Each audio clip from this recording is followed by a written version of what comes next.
వివిధ సంఘాల నుంచి ఈరోజు మన బాబాసాహెబ్ అంబేద్కర్ విగ్రహాలను ధ్వంసం చేసిన దానికి నిరసనగా దేశవ్యాప్తంగా ఈ నిరసనలు జోరుగా సాగుతున్నాయి.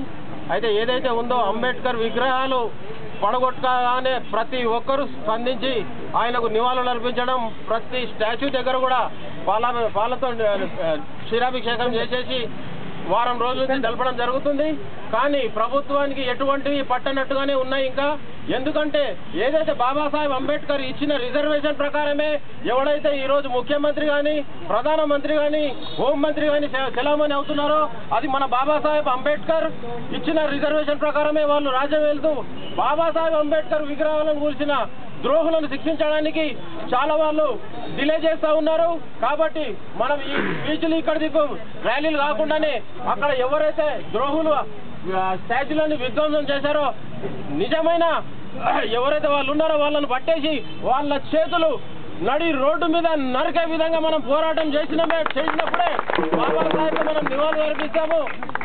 రాజ్యాంగాన్ని నిర్మించిన బాబాసాహెబ్గా ఈ విధంగా జరిగినప్పుడు మామూలు విద్యార్థులకు మరి ఎవరైతే ఉద్యోగులు ఉన్నారో వాళ్ళ పరిస్థితి ఏముంటుంది?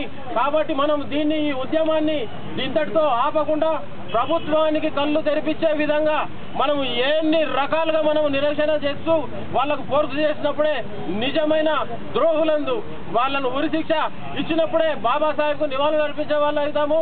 కాబట్టి ఇంకా చాలా విగ్రహాలు ఉన్నాయి మనకు.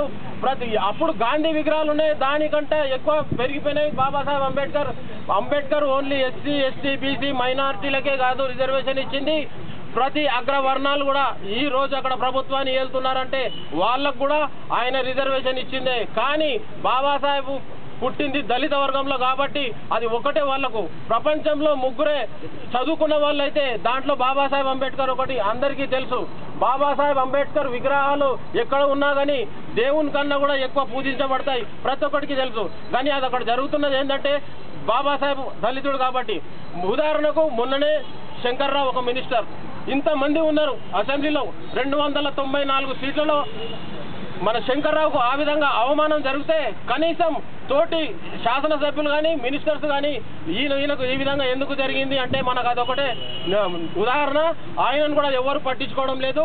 ఆఖరికి ఆయనను బర్తరఫ్ చేసేసి కాపు వర్గానికి మళ్ళీ మంత్రివర్గాలు ఇవ్వడం జరిగింది. కాబట్టి ఇవన్నీ దృష్టిలో పెట్టుకొని మనం కూడా విద్యార్థులు ఉద్యోగులు అందరూ ఐకమత్యంగా ఉండి ఇతనికి ఏ విధంగానైతే అవమానం జరిగిందో దానికి ప్రభుత్వానికి గట్టిగా మనం సమాధానం చెప్పేదైతేనే మనకేమన్నా వాళ్ళు అదే లేకపోతే మనం ఇదే విధంగా ఉంటాం.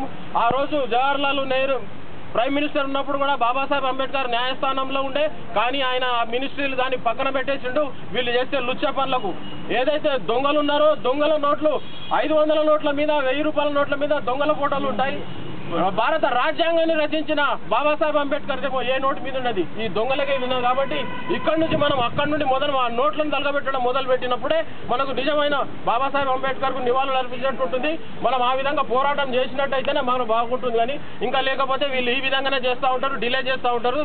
ఇది దేశాన్ని రాష్ట్రాన్ని అగ్నిగుండంగా మార్చినప్పుడే మనం నిజమైన బాబాసాహెబ్ వారసులమని చెప్పేసి విద్యార్థులు ఈ కార్యక్రమాన్ని తీసుకోవడానికి చాలా సంతోషం. ఇంకా ఉగ్ర రూపంలో దాలుద్దాం.